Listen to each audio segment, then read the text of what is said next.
শুভ সন্ধ্যা বন্ধুরা, কেমন আছো তোমরা সবাই? আশা করছি সবাই খুব ভালো আছো, আমিও ভালো আছি। তো আজকে সন্ধ্যে থেকে ভিডিওটা শুরু করলাম। দেখলে সন্ধ্যে দিয়ে দিয়েছি, তারপরে বাবুকে পড়াতে বসেছিলাম, তারপরে এলো ওর ম্যাম। তো আমাদের জন্য এই যে ধোসা ইডলি নিয়ে এসেছিলো, বললো বৌদি খাও, টিফিন করো। তো আমরা সবাই মিলে খেলাম, দিলাম, একটু কথা বললাম।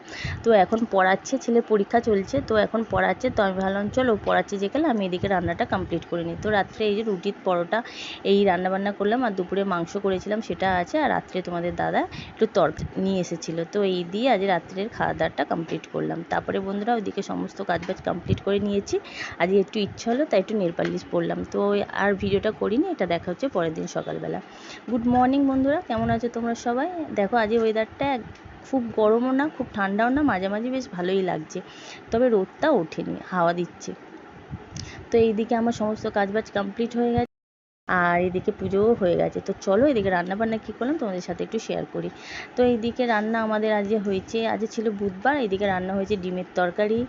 তো ডিমের তরকারির কালারটা যেরকম সুন্দর হয়েছে, খেতেও অসাধারণ হয়েছিল। তো ডিমের তরকারি করেছিলাম, তার সাথে করেছিলাম শাক ভাজা, করেছিলাম ডালটা অল্প করে রাখি ছেলেটার জন্য, আর তার সাথে করে নিয়েছিলাম একটা ডিমের পোচ, আর কুমড়ো মাখা করেছিলাম। এই ছিল আজকে রান্নাবান্না। তো দুপুরে রান্নাবান্না যা যা করার কাজ ছিল করে টোরে আর ভিডিওটা করিনি। আবার দেখা হচ্ছে সন্ধেবেলা। এই যে তোমাদের দাদা চলে এসেছে, সন্ধে বলতে বিকালের বেলা। তো এলো, একটু টিফিন দিলাম, আর আসার সময় সিঙ্গারা নিয়ে এসেছিলো, আমি চা করেছিলাম। তো আজ বিকেলবেলায় চাই সিঙ্গারা বিস্কিট এই দিয়ে খাওয়া দাওয়া করলাম। করার পর সন্ধে টন্ধে দিয়ে এবার বসে পড়লাম আম নিয়ে। কী বানাবো বলো তো? চলো তোমাদের সাথে একটা নতুন রেসিপি শেয়ার করছি। এখন আমের সময়, তাই না বন্ধুরা? মনে হবে যে আমের আচার করে রাখি, আম সত্ত্ব করে রাখি। তো যাই হোক, আজকে আমি বানাচ্ছি আম সত্ত্ব, তোমাদের সাথে সেটাই শেয়ার করছি। তো এরকম বড় ধরনের একটু আম নিয়ে আসতে বলেছিলাম, তো নিয়ে এসে দিয়েছে। আর এখন চলো এই খোলাগুলো ভালো করে ছাড়িয়ে নিচ্ছি। একটুও খোলা রাখা যাবে না, মানে পরিষ্কার করে খোলাগুলো ছাড়িয়ে নিতে হবে। তারপরে আমটাকে ভালো করে টুকরো টুকরো করে কেটে নিতে হবে। তো এখন কচি আছে, সেই জন্য আটি হয়নি, এখন ওই কুশি টাইপের যেটা হয় সেটা কেটে বাদ দিয়ে দিলাম। তারপরে একটু শক্ত যেটা থাকে সেটাও কেটে বাদ দিয়ে দেবো। তারপরে বাকিটা সিদ্ধ হবে যখন, তারপরেও বাদ দেওয়া যায়। তো যাই হোক, এখানে কেটে নিলাম টুকরো টুকরো করে। তো তারপরে এই যে বসিয়ে দিলাম গরম জলে এখন সিদ্ধ হতে। তারপরে কিছুক্ষণ রাখার পর এসে দেখছি যে সিদ্ধ হয়েছে কি। তো দেখছি যে ভালোভাবেই সিদ্ধ হয়ে গেছে। প্রত্যেকটা একটু দেখছি যে সিদ্ধটা ঠিকঠাক হয়েছে কি। তো যাই হোক, এদিকে আমটা ভালোভাবেই সিদ্ধ হয়ে গেছে। তারপরে চলো গ্যাসটাকে বন্ধ করে দিলাম। এবার এই যে তারপরে এই আমগুলোকে এই যে ডাল ঘাটা দিয়ে ভালো করে একটু মেটে নেবো। দেখছি ভালোভাবে সিদ্ধ হয়ে গেছে। তারপরে কড়াটাকে নামিয়ে নেবো। চলো কড়াটাকে নামিয়ে নিলাম বন্ধুরা, নিয়ে একটা বাটি নিয়ে নিলাম, বাটির মধ্যে একটা ছাঁকনি নিয়ে নিলাম। এবার আস্তে আস্তে এটাকে এই ডাল ঘাটাটা দিয়ে ভালো করে ছাঁকনির মধ্যে এরকম করে পিষতে থাকবো। তাহলে কি বলো তো, যেটা যাওয়ার সেটা চলে যাবে, আর দেখবে ওই আটির কাছে যে শক্ত জিনিসটা মানে খোলা টাইপের ওগুলো থেকে যাবে, আর পুরো গ্রেভিটা তোমার কি সুন্দর বেরিয়ে আসবে। তো চলো এইভাবেই বার করে নিচ্ছি। তো এদিকে আমার পুরো গ্রেভিটা বার করে নেওয়া হয়েছে। এবার কড়া বসিয়ে দিলাম, কড়ার মধ্যে দিয়ে দিলাম চিনি। তো কী বলো তো, আমটা খুব টক ছিল, তাই পরিমাণ মতন চিনিটা, তোমরা যেরকম আম নেবে আমটা একটু দেখবে, যদি খুব টক হয় তাহলে সেরকম বুঝে চিনিটা দেবে, আর আমের পরিমাণটা যেরকম থাকবে সেই পরিমাণ চিনিটা দেবে, কেন এটা টক মিষ্টি ঝাল একটা টেস্ট হবে। তো যাই হোক, চিনিটা আমাদের আমটা খুব টক ছিল, তাই সেই জন্যে 2.5 কাপের মতন চিনি নিয়ে নিয়েছি। নিয়ে জল দিয়ে সামান্য একটু ফুটতে দিলাম। দেওয়ার পর একটা কালার চলে আসলো যখন, তখন খুন্তি দিয়ে নাড়তে থাকলাম। তো দেখছো নাড়তে থাকছি। তারপরে যখন দেখলাম পুরোপুরি চিনিটা গলে গেছে, তারপরে এই যে আমি বার করে রেখেছিলাম সেটাকে ওই চিনিটার সাথে ভালো করে মিশিয়ে নিচ্ছি।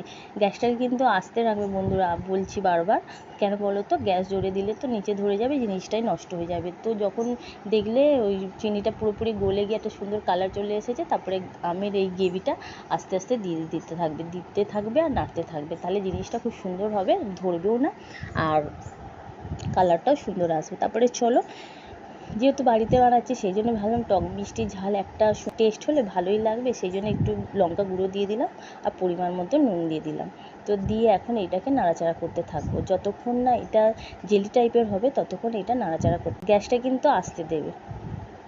আবারও বলছি, গ্যাসটা আস্তে দেবে, জোরে দিয়ে করতে যাবে না, তাহলে জিনিসটাই পুরোপুরি নষ্ট হয়ে যাবে। তো এই যে আমি বারবার নাড়ছি আর দেখাচ্ছি যে খুন্তির মধ্যে কিছুটা থাকছে, নিচের দিকে পড়ে যাচ্ছে, পুরোপুরি আটালো টাইপের বা জেলি টাইপের হয়নি, সেই জন্য এখনও নাড়াচাড়া করে যাচ্ছি।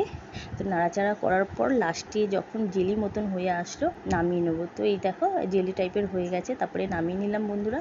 তারপরে নিয়ে নেবো এরকম একটা প্লেন থালা, স্টিলের এরকম প্লেন থালা, কোনো ডিজাইন বা কিছু হবে না, একদম প্লেন থালা। তার মধ্যে দিয়ে দেবে সামান্য তেলটা দিয়ে পুরো থালার মধ্যে ভালো করে মাখিয়ে নেবে। এই যে তেলটা দিয়ে পুরো থালার মধ্যে সুন্দর করে মাখিয়ে নেবে। কেন বলো তো, যখন আমসত্ত্বটা তুলবে না তখন তুলতে সুবিধা হবে, মানে জড়িয়ে যাবে না, ছিঁড়ে যাবে না, একদম পুরোপুরি গোটাভাবে উঠবে। তো পুরো থালাটার মধ্যে সুন্দর করে তেলটা লাগিয়ে নেবে, নিয়ে এবার আস্তে আস্তে করে এই যে আমটা দিয়ে দেবে, মানে আমের যে গ্রেভিটা তৈরি করেছো ওইটা পুরো থালার মধ্যে দিয়ে দেবে, দিয়ে সুন্দর করে ঘুরিয়ে নেবে, একদম পুরো থালা জুড়ে সুন্দর করে ঘুরিয়ে একটু ঝাঁকিয়ে নেবে। তাহলে কী বলো তো, যখন আমসত্ত্বটা একদম প্লেন তেলা টাইপের উঠবে, সুন্দর হবে। তো এইভাবে আমসত্ত্ব করো বন্ধুরা, বাড়িতেই খুব সহজেই আমসত্ত্ব বানিয়ে নিতে পারবে যদি এইভাবে। আর কি বলো তো, যে যেরকমভাবে পারো, মানে যার যেটা সুবিধা সে সেইভাবেই শুকাতে দেবে। আমি যেমন এটা সন্ধেবেলা করেছি, এখন পাখার তলায় রেখে দেবো, সারা রাত রাখার পর সুন্দরভাবে শুকিয়ে যাবে, তারপরে তোমাদের সাথে শেয়ার করবো যে কীরকম হলো জিনিসটা। তারপরে রোদে দিয়েও শুকানো যায়, যে যার যেটা সুবিধা সে সেইভাবেই শুকিয়ে নেবে। তো বন্ধুরা, ভিডিওটা অনেকটা চলে আসলাম, ভালো লাগলে লাইক শেয়ার সাবস্ক্রাইব করো, খুব ভালো লাগলে বন্ধুদের মাঝে শেয়ার করো, কমেন্ট অবশ্যই করো, কমেন্টে জানিও আমার ভিডিওটা তোমাদের কেমন লাগলো আর আমার আমসত্ত্ব রেসিপিটা। তো বন্ধুরা, আজকে এই পর্যন্ত ভিডিওটা রাখছি, আমি আবার পরের ভিডিওতে আমসত্ত্বটা তোমাদের অবশ্যই দেখাবো। আজকের মতন টাটা, সবাই খুব ভালো।